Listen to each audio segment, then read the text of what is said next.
इस वक्त की बड़ी खबर दिल्ली से। थोड़ी देर पहले दिल्ली में जंगी सायरन का टेस्ट किया गया है। एयर स्ट्राइक से बचने के लिए जंगी सायरन का टेस्ट हुआ। हवाई हमले के अलर्ट की जांच की गई है। ये बड़ी खबर आपको इस वक्त की बता रहे हैं। एयर स्ट्राइक से बचने के लिए जंगी सायरन का टेस्ट किया जा रहा है। दिल्ली से इस वक्त बहुत बड़ी खबर आपको बता रहे हैं। दिल्ली में जंगी सायरन का टेस्ट किया गया है। जगह जगह सायरन बजे हैं। एयर स्ट्राइक से बचने के लिए जंगी सायरन का प्रशिक्षण किया गया है।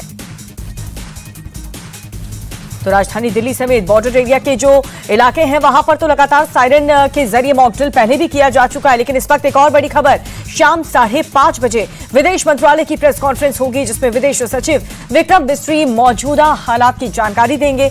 सेना भी इस प्रेस कॉन्फ्रेंस में रहेगी। सेना की ओर से कर्नल सोफिया कुरैशी और wing commander Vyomika Singh media को ब्रीफ करेंगी। जो हालात हैं मौजूदा एलओसी पर, उस हालात को लेकर के पूरे देश को ब्रीफ किया जाएगा। गृह मंत्री अमित शाह ने आज एक हाई लेवल मीटिंग बुलाई है, जिसमें बीएसएफ, सीआरपीएफ, सीआईएसएफ के डीजी के साथ हुई इस बैठक में गृह मंत्रालय बड़े अधिकारी भी शामिल रहे। एनएसए और आईबी चीफ भी बैठक में मौजूद थे। बॉर्डर और एयरपोर्ट की सुरक्षा की समीक्षा की गई।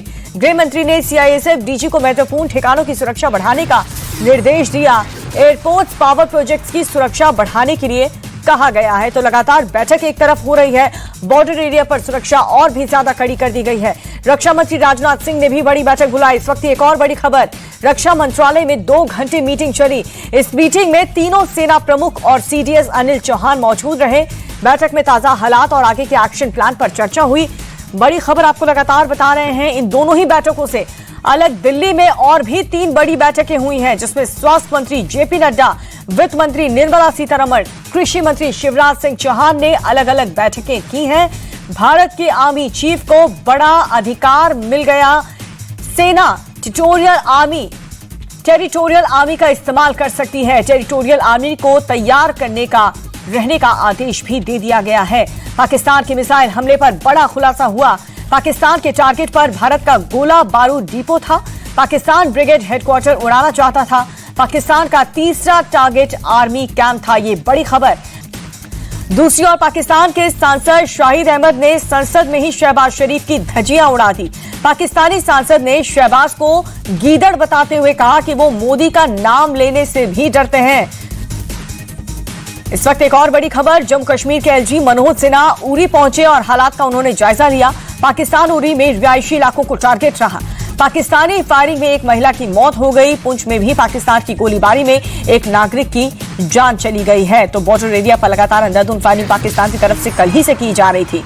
हालांकि पुंछ में पाकिस्तानी हमले का सीसीटीवी फुटेज अब सामने आया, जिसमें सिविलियन को निशाना बनाकर हमला किया गया। पुंछ में लोगों को टारगेट कर रहा है पाकिस्तान। पुंछ में पाकिस्तान की गोलीबारी में एक नागरिक की मौत हो गई है। भारत ने पीओके में पाकिस्तानी बंकर को उड़ा दिया है। सुबह 5:44 पर भारतीय सेना की ओर से यह कार्रवाई की गई है।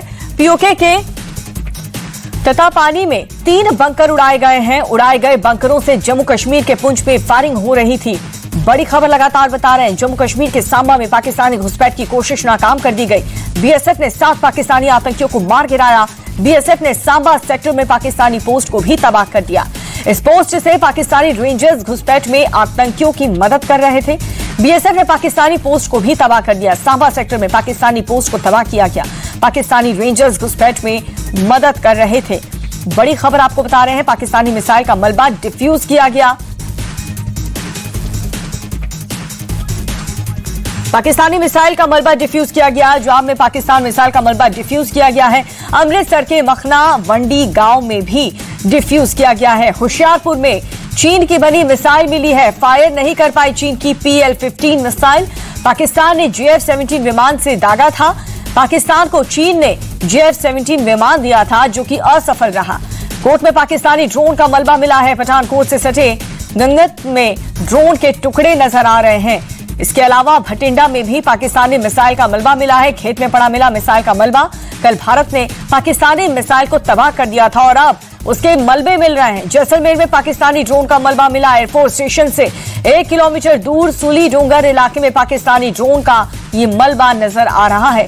भारत पाकिस्तान के तनाव के बीच IPL को बीच में ही रोक दिया गया। हालांकि ये रोक फिलहाल सिर्फ 1 हफ्ते के लिए है। बीसीसीआई की ओर से आधिकारिक तौर पर कहा गया है कि सुरक्षा कारणों से अभी हफ्ते भर के लिए टूर्नामेंट को स्थगित कर दिया गया। हालात सामान्य होने पर नया शेड्यूल जारी किया जाएगा।